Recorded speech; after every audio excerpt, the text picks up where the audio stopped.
नमस्कार। हमारे प्रधानमंत्री सीज़ फायर होने के 2 दिन बाद पूरे राष्ट्र को संबोधित किया और उन्होंने 2 टूक पाकिस्तान को साफ-साफ धमकी एक तरह से धमकी दे दी कि आगे से कुछ हुआ तो भारत इसको सहन नहीं करेगा और इसे एक्ट ऑफ वॉर की तरह इस पे कार्रवाई करेगा। बहुत अच्छी बात हुई, सब कुछ हुआ, पर सवाल वहीं का वहीं है कि सीज़ फायर भारत ने क्यों किया?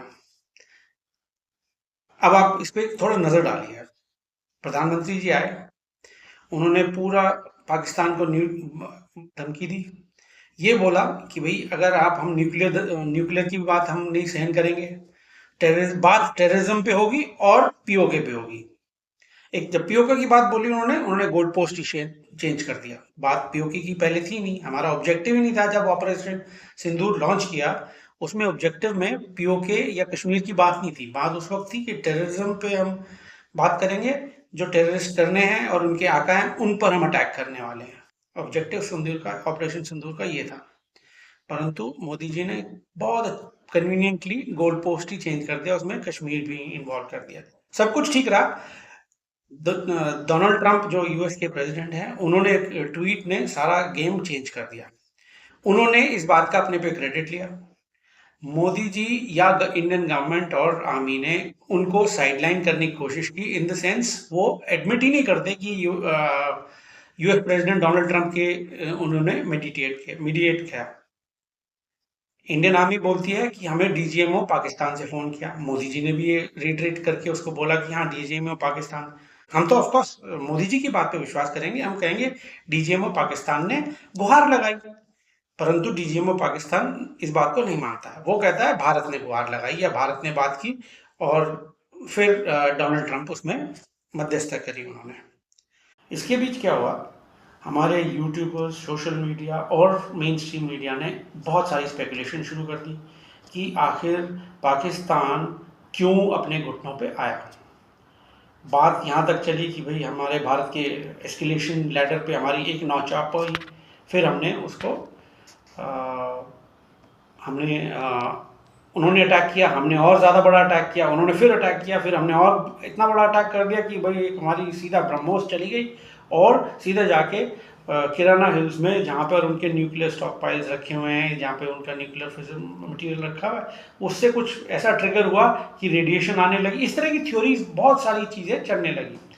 कोई यूट्यूबर्स ऐसे भी हैं जो बोलते हैं कि भाई इस तरह की चेन ऑफ इवेंट्स पाकिस्तान में हुई कि उनके लाहौर कमांडर ने, कोर कमांडर ने बात की, मुल्तान के कोर कमांडर हसन हयात से बात हुई, फिर रावलपिंडी के कमांडर भी कूद गए, जैसे सईद रजा, उनसे भी बातचीत चली। ऐसी ऐसी बातें चल रही हैं जैसे कि वो कोर कमांडर जब फ़ोन कर रहे हैं तो हमारे यूट्यूबर्स को पहले फ़ोन इन्फॉर्म कर रहे हैं, इतनी डिटेल में किस कोर कमांडर ने कितने बजे कैसे कैसे बात की। इस तरह की बातें बहुत सारी चल रही हैं। जाहिर है कि वो सारे इनको फीड कर रहे हैं। खैर, बहरहाल सारी कॉन्स्पिरेसी थ्योरीज या थ्योरीज मिला के बात की, मोटा मोटा ये नैरेटिव भारत में ज़्यादा चला कि भाई पाकिस्तान घबरा गया, उसके न्यूक्लियर रिएक्शन से होने लगा, ये उस पर अर्थक्वेक आया, वहाँ के 100 किलोमीटर के दायरे में वहाँ कई गांव खाली करा लिए हैं, और इसलिए पाकिस्तान ने डर के भारत से गुहार लगाई और उन्होंने हमसे कहा कि भाई आप हमसे सीज फायर को स्टॉप कीजिए। मोदी ने कहा, सबसे बड़ी बात है भाई, ऑपरेशन सिंदूर चालू है, हमने पॉज किया है। बात यहाँ पे गौर देने वाली है, पॉज किया है, दैट मीन्स ये हमने स्ट्रैटेजिक पॉज किया है। नाउ अगर हम स्ट्रैटेजिक पॉज करेंगे इस वक्त, ठीक है, जब हम विनिंग पोजीशन, हमें संयम दिखाना बड़ी बात है, ठीक है, बट सवाल वहाँ पर आके रुकता है कि आखिर उसकी क्या मजबूरी थी, ऐसा क्या एडवांटेज था, क्या थिंकिंग थी कि why we have to pause the fire, cease fire हमने क्यों किया। वो सीज फायर नहीं है by the way. So we are back to square one कि हमने सीज फायर क्यों किया। तो इससे क्या पाकिस्तान को फ़ायदा होगा या भारत को फ़ायदा होगा? हम इसमें कौन अपनी आर्म्स बिल्डअप करेगा, कौन अपना जो इंफ्रास्ट्रक्चर टूटा है वो ठीक करेगा, इससे फ़ायदा किसको ज़्यादा होगा? एक दूसरी बात यह है कि अब आपने इसको रिज्यूम करने के लिए क्या कंडीशंस हैं।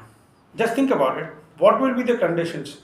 कि पाकिस्तान मिलिटरीली इंटरवीन करेगा दोबारा, या cease fire line of actual control पर या आईबी पर फायरिंग करेंगे, आर्टिलरी और व्हाटएवर, या टेररिस्ट अटैक होगा।